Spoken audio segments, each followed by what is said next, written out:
While the world's attention has been focused on the heart of Christchurch, people living on the city's fringes are counting the cost too.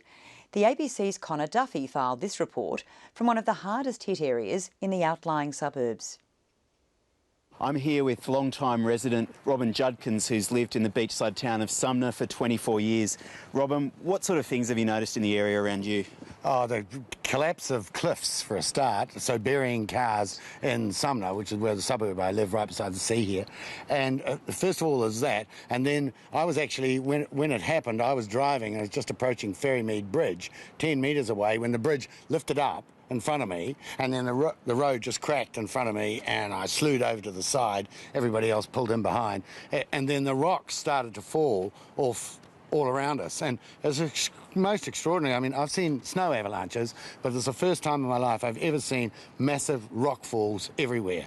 It's been devastating in this particular suburb. And how are people coping? Well, generally speaking, we got warmed up to this last year when we had the first big earthquake, which was 7.1, and we didn't get so badly hit then.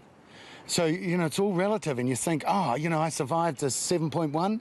You get hit with this 6.4 or whatever it was, but it's so close. The epicentre is just over here in Littleton, just over the hills, and it's been mind-boggling for everybody here.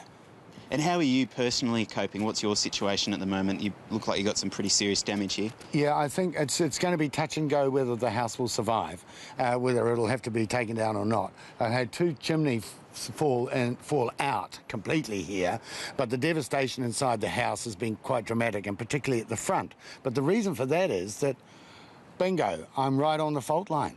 The cracks run right through the centre of my house. They run across the road outside, and they run straight on out towards the cliffs at Sumner Beach, where all of those cliffs came down. You know, it's been and this is a direct line through to Littleton.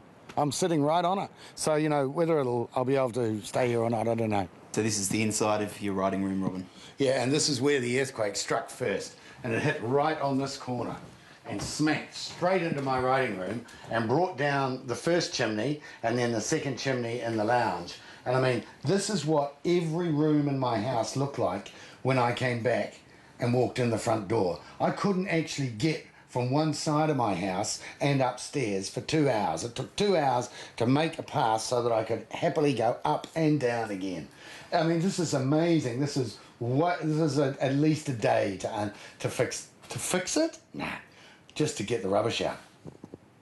It's mostly all rubbish now. When the earthquake struck, it struck right through the corner point of the southeast corner of my property, in a direct line from Littleton, and tore these cracks, tore the concrete pad apart, and the second aftershock widened it even further and then dropped this section here down. It also separated the pad from the garage, and it went straight through and on up and through the corner of my house, and then on and over onto the cliffs above Sumner Beach. And how are the people here coping in the community? Do you think people will stay after 2 quakes in 6 months? 2 quakes in 6 months, hell. Everybody's really, really shocked. No one thought it would happen again, and they just...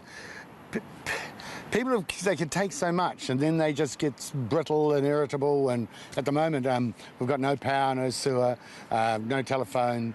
We have to walk down or drive down to collect water.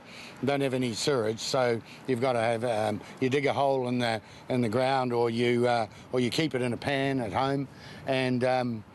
you know, I haven't had anything hot to eat. I got 2 pies yesterday. I lucked out. There was a shop open. You drive through Christchurch, I was looking for water, and suddenly there was I see a guy walking out of a convenience store. I go, what?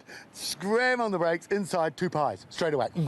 That's it. Oh, 2 pies, yes, Australian pies even. Can you believe it? Australian pies, good old CER.